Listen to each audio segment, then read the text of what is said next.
Bakit kailangang i-calibrate ang fuel dispenser ng isang gasolinahan?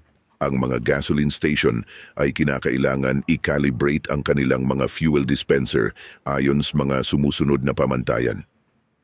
Una, regulasyon ng gobyerno. Sa Pilipinas, ang Department of Trade, ang Industry o DTI ang nagtatakda ng mga regulasyon at pamantayan para pagkakalibrate ng mga fuel dispenser.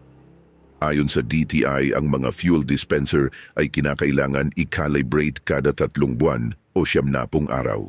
Ikalawa, manufacturer's recommendation. Ang manufacturer ng fuel dispenser ay nagbibigay din ng rekomendasyon sa pagkakalibrate.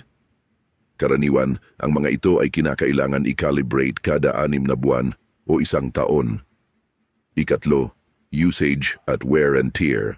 Ang mga fuel dispenser na may mataas na usage ay maaaring i-calibrate ng mas madalas. Ang mga bahagi ng dispenser ay maaaring humina sa labis na paggamit. Kaya kinakailangang i-calibrate upang matiyak ang katumpakan. Upang malaman kung kailan dapat i-calibrate ang dispenser, ang mga gasoline station ay maaaring una, mag-maintain ng calibration record. Ang mga gasoline station ay kinakailangang mag-maintain ng mga record ng pagkakalibrate upang matiyak na ang mga dispenser ay ikakalibrate sa tamang oras. Ikalawa, mag-conduct ng regular inspections. Ang mga gasoline station ay maaaring mag-conduct ng regular inspections upang matiyak na ang may dispenser ay gumagana ng wasto at walang problema. Ikatlo, mag-hire ng calibration experts.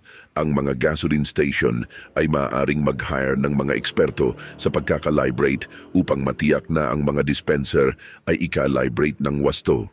Sa pamamagitan ng mga paraang ito, ang mga gasoline station ay makakasiguro na ang mga fuel dispenser ay gumagana ng wasto at ang mga customer ay nakakakuha ng tamang dami ng gasolina at hindi hangin lamang.